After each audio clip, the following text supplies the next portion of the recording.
अस्सलाम वालेकुम रहमतुल्लाहि व बरकातहू। मैं ठीक हूँ और उम्मीद करती हूँ कि आप सभी भी खैर खैरियत से होंगे। तो शुरू करते हैं हमारा आज का दिन। सुबह सुबह मैंने अपने घर के काम शुरू कर लिए थे क्योंकि आज है ख्वाजा जी की छठी, तो मुझे बहुत सारे काम थे। सबसे पहले मैंने सफाई करना शुरू कर ली। घर के बाहर का जो स्पेस था, सबसे पहले मैं सुबह में उठती हूँ, नमाज़ वगैरह हो जाती है, तो अरसलान जाने से पहले पहले मैं बाहर आकर के उसे उठाने से पहले ही मतलब मैं कर लेती हूँ ये सारे काम। मेरे जो बाहर की साफ़ सफाई होती है वो सब मैंने कर ली है अच्छी तरह से।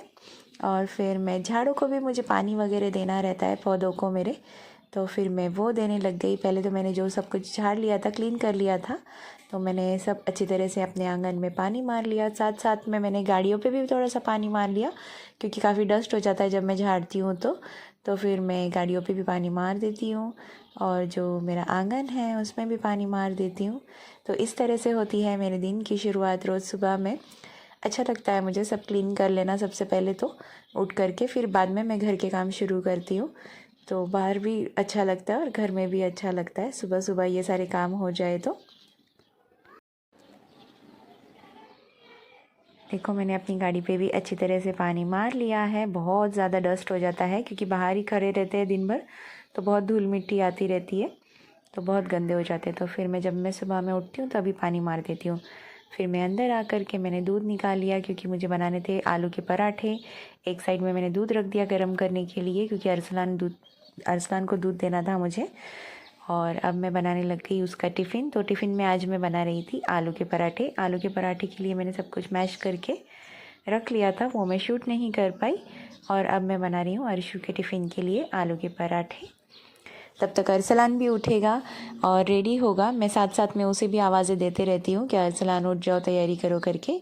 वो भी नहीं उठता है जल्दी से, बहुत बार उसे आवाज़ें लगानी पड़ती है तब जा कर के कहीं उठता है।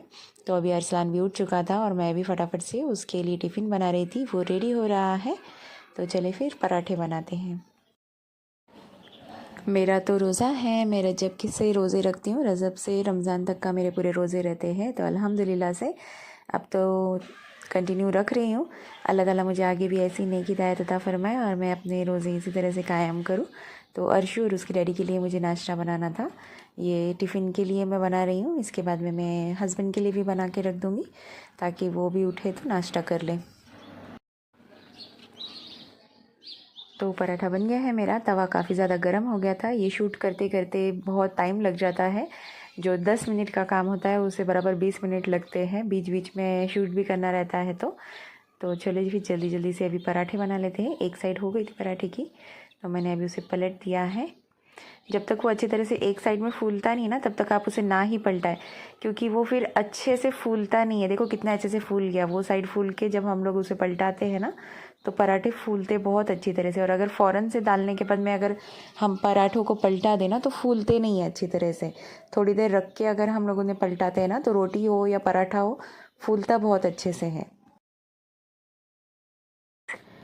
अभी टाइम बहुत कम है, अरसलान का टिफ़िन भी पैक करना था मुझे, तो जल्दी जल्दी से गरम पराठा ही मुझे टिफ़िन में रखना था। तो मैं इस तरह से पेपर लगा देती हूँ एक नीचे, क्योंकि जो पराठा हम लोग रखते हैं तो फिर उसमें पसीना ना आए और वो गीला ना हो, इसलिए मैं एक प्लेन पेपर रख के और फिर उसके ऊपर कभी कभी मैं फॉइल पेपर भी लगाती हूँ, लेकिन अरसलान को फॉइल पेपर नहीं पसंद है, तो वो इसी तरह से मुझे बोलता है रखने के लिए। तो फिर मैं ऐसे ही रखती हूँ पेपर। और फिर मैंने ये चटनी का एक सैशे था वो रख दिया उसके अंदर। जब हम लोग समोसे वगैरह लाते तो उसके साथ काफ़ी सारे सैशे आते हैं, तो वो रख दिए मैंने उसके अंदर एक। मैं ऐसे टिफ़िन में यूज़ कर लेती हूँ वो। तो अभी हो गया है मेरा टिफ़िन रेडी। अरसलान का बैग भी रेडी हो गया है, मैंने उसमें टिफ़िन डाल के रेडी कर लिया है और अरसलान भी रेडी हो रहा है। अरसलान की तैयारी चल रही है। शूज़ वगैरह पहनने में 1 घंटा लगता है अरसलान को। जल्दी जल्दी कुछ काम होता नहीं है अरसलान का, कितना भी उसे बोलो जल्दी कर, वो उसके टाइम से ही करते रहता है। तो अब मैं अपना जो बिस्तर वगैरह है वो भी उठा करके रख देती हूँ। काफ़ी टाइम जाता है घर की सफाई करने के अंदर, सुबह सुबह इसी में मेरा आधा वक्त निकल जाता है। तो अब फाइनली अरसलान स्कूल जा रहा है, उसका टाइम हो गया है। तो देखिए दिन भी कितना निकल गया है अरसलान जाने तक, अल्हम्दुलिल्लाह से। अरसलान की तैयारी तो हो गई, जल्दी से तो निकला, टाइम पर स्कूल पहुंचेगा। पेपर चालू है अरसलान के, वो जाने के बाद में मैंने हॉल भी अपना पूरा अच्छी तरह से क्लीन कर लिया है। सब सोफ़े के कवर वगैरह क्लीन करके डाल दिए हैं अच्छे से टाइटली। जब तक कोई नहीं रहता ना घर में, मेरा घर ऐसे ही रहता है, और जैसे ही ये लोग दोनों आते हैं ना घर की हालत तहस नहस हो जाती है। तो अभी हम लोग किचन भी अच्छे से पहले क्लीन कर लेते हैं, क्योंकि मुझे अभी फ़ातिहा के लिए खीर वगैरह बनानी है। तो सबसे पहले मैं किचन वॉश कर लूँगी अच्छी तरह से, फिर उसके बाद में ही मैं फ़ातिहा के लिए खीर वगैरह सब कुछ बनाऊँगी। वैसे तो क्लीन ही रहता है, मगर फिर भी एक एहतियात, मतलब अच्छे से हम लोग क्लीन कर ले तो अच्छा रहता है, बेटर। फिर आज हम लोग बनाएंगे खीर, क्योंकि आज है ख्वाजा जी की छठी। तो अल्हम्दुलिल्लाह से मेरा गैस भी अच्छी तरह से और किचन भी अच्छी तरह से क्लीन हो चुका है। अब थोड़ी देर के लिए इसे ड्राई होने देते हैं और फिर हम लोग आगे की काम करती हूँ। तब तक मैं, जब तक ये सूख रहा है तब तक पूरा मैं वाइपर से पानी निकाल देती हूँ, ताकि जल्दी से ये सूख जाए। फिर मैंने कपड़े भी लगा दिए थे मशीन के अंदर, साइड बाय साइड मेरे कपड़े भी हो रहे थे। मैं हाथों से कपड़े नहीं धो पाती, क्योंकि मेरे हाथों में बहुत ज़्यादा दर्द होता है, मुझे नहीं होता है, तो मैं मशीन में ही डाल देती हूँ। अरसलान और उसके डैडी तो चिल्लाते रहते, बोलते रहते मुझे कपड़े नहीं निकल रहे, ये नहीं हो रहा, मगर मुझसे नहीं होते हाथ से धोने के लिए, तो मैं मशीन में ही धोती हूँ। अब मुझे फ्लोर क्लीन करना था, तो मैंने गालीचे को उठा करके साइड में रख दिया है, और मैं फ्लोर भी क्लीन कर लेती हूँ, क्योंकि जितनी सफाई हो जाएगी फिर उसके बाद में मुझे फ़ातिहा के लिए खीर बनाने में भी अच्छा लगेगा। मतलब मैं भी नहा धो करके आ जाऊँगी ना सफाई करने से पहले, फिर अच्छा नहीं लगता नहा के फ्रेश होके फिर ये सारे काम करो। तो मैं पहले ये सारे काम कर लेती हूँ, और फिर बाद में मैं भी फ़्रेश हो जाती हूँ। तो फिर चले, अभी सफाई भी हो गई है अल्हम्दुलिल्लाह से मेरी। सिर्फ मुझे फ़्लोर ही क्लीन करना था, तो मैंने फ़्लोर भी अच्छे से क्लीन कर लिया है अल्हम्दुलिल्लाह। और बाद में आकर के मैंने झाड़ों को भी पानी मार दिया था, पूरा क्लीन हो गया है अब मेरा घर और बाहर का आंगन भी। अब मैं बनाऊँगी खीर। अस्सलाम वालेकुम रहमतुल्लाहि व बरकातहू। मैं ठीक हूँ और उम्मीद करती हूँ कि आप सभी भी खैर खैरियत से होंगे। तो आज है ख्वाजा जी की छठी और मैं बना रही हूँ खीर। वैसे खीर की रेसिपी मैंने इससे पहले भी आप सभी के साथ में शेयर की है, लेकिन इस बार फिर से मैं एक बार शेयर कर रही हूँ। जो भी मेरे चैनल पर न्यू है वो मेरे चैनल को सब्सक्राइब कर ले और बेल आइकॉन को भी हिट कर ले, ताकि आने वाले वीडियोस की नोटिफिकेशन आप सभी को मिलती रहे। और लाइक भी कर दीजिएगा और कमेंट करके बताइएगा कि खीर में अगर आप लोग भी कुछ और ऐड करते हो तो मैं भी उस तरीके से खीर बना करके देखूंगी, और खीर कैसी बनी थी ये भी आप सभी मुझे बताइएगा। तो चलिए फिर बनाते। कटोरी के इतने चावल मैंने लेकर के धो लिए हैं अच्छी तरह से, और अब मैं इन्हें पीस लूँगी। देखिए चावल मैंने बहुत ही अच्छे से पीस लिए हैं। अब हम लोग इसे पकने के लिए रख देंगे।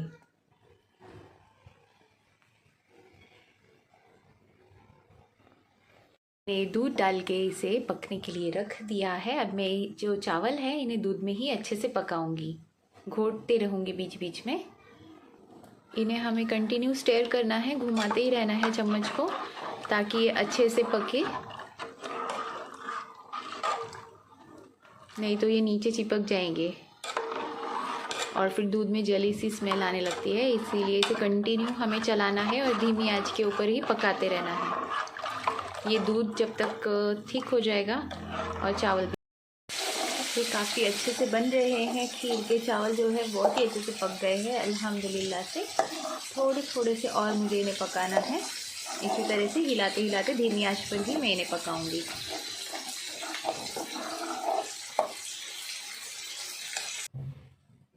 तो चावल जो है हमारे वो पक चुके हैं, तो उसे मैंने साइड में कर लिया है। और ये एक प्याली जो है ये शक्कर ले ली है मैंने, जिसे मुझे कैरेमल करना है, मतलब मुझे इसे मेल्ट कर लेना है थोड़ा सा पानी डाल करके। तो हम लोग इसका कैरेमल सिरप बना लेंगे। तो फिर मैंने अभी पैन रख दिया है और अब हम लोग इसका सिरप बना लेंगे। तो ये जो शक्कर है हम लोग ये डाल देंगे इसके अंदर अच्छे से, और थोड़ा सा हम लोग इसके अंदर पानी ऐड करेंगे, बहुत ज़्यादा भी नहीं, बस कि शक्कर मेल्ट हो जाए अच्छी तरह से।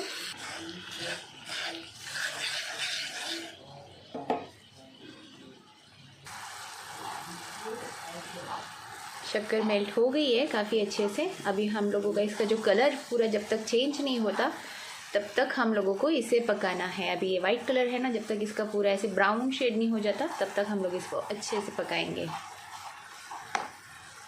ड्राई फ्रूट कट कर लिया है मैंने, ये है बादाम, काजू, चारोली और पिस्ता, ये ले लिया है मैंने। आप अपने हिसाब से लीजिए, मैं थोड़ी खीर बना रही हूँ तो मैंने उस हिसाब से लिया। आपको और ज़्यादा डालना है तो आप और ज़्यादा भी डाल सकते हो।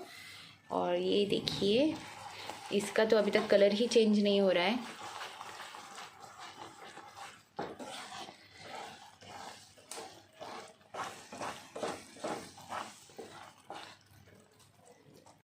वीडियो के अंदर, मगर ये मेरा सिरप अब तक बन नहीं रहा है, इसका कलर ही चेंज नहीं हो रहा है। अब होगा शायद से, हाँ हाँ आ रहा है थोड़ा थोड़ा सा ब्राउन कलर। देखिए इसका कलर चेंज हो चुका है और हमारा जो ये कैरेमल सिरप है ये रेडी हो गया है माशाल्लाह से। तो अब हम लोग इसे डाल देंगे जो हम लोगों ने दूध में चावल पकाए हैं उसमें। पहले मैं इसके अंदर और दूध डाल दूँगी। काफ़ी ठीक है क्योंकि ये एक हाथ से कैमरा और एक हाथ से ये सब कुछ शूट करना बहुत मुश्किल हो जाता है। देखो सब दूध इधर उधर हो गया, मेरा गिर गया।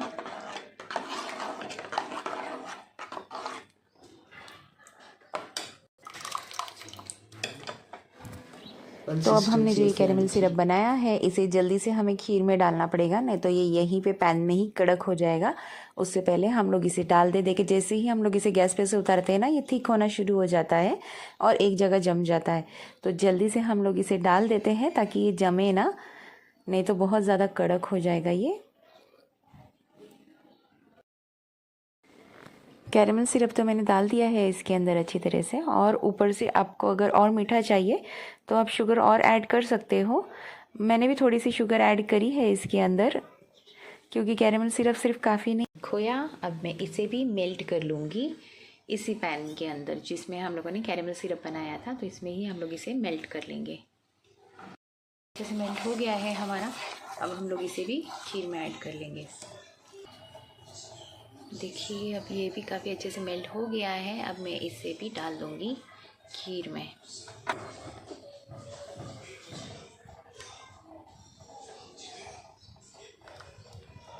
अब हम लोग इसे अच्छे से पका लेंगे खीर को। खीर का कलर देखिए कितना अच्छा आ गया है माशाल्लाह से। अब हम लोग इसे अच्छे से पका लेंगे। और मैंने ले ली है आधी कटोरी के करीब करीब में खवा, और मैं इसे भी मेल्ट कर लूँगी अभी। इसमें मैं ऐड करूँगी थोड़ी सी शक्कर। ये थोड़ी सी शक्कर डाल दी है मैंने इसमें, और मैं इसे अच्छी तरह से मेल्ट करके एक रबड़ी के फॉर्म में कन्वर्ट कर लूँगी। तो ये तो मैं इसके अंदर थोड़ा सा दूध ऐड कर दूँगी।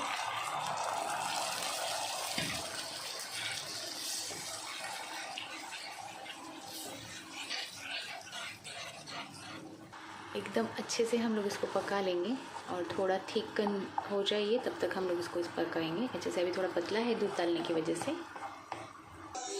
रबड़ी बन के रेडी हो गई है मेरी। हाँ अच्छी।